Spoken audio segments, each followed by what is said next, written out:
I received world-class in outer space care from Dr. Manuel Ferrer Jr.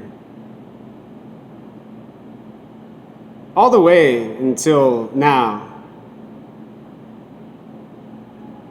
But still can't solve what Dr. Vise did with his eyes instead of his brain, using his mathematics and numbers to tell me about my hormones, and doing nothing else other than what he does with behavior and dominance.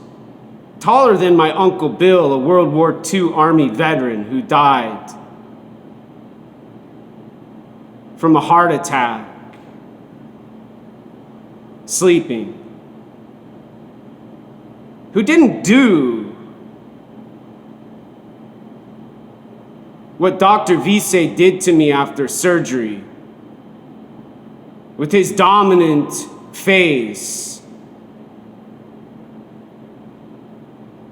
and his confusing language and time, visiting him until finally I couldn't go for any more follow-up visits. So creeped out and so disgusted. Nobody said to him, "You gotta be careful about malpractice now that there's no gender. When you stare and you don't raise your hand and say a word other than what you do with your eyes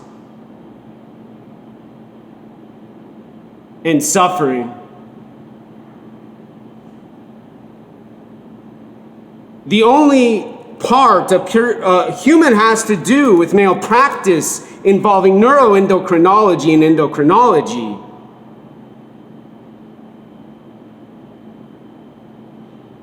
has not so much difference than here at the Hub at the University of Washington, where he teaches probably with Dr. Manuel Ferrer Jr.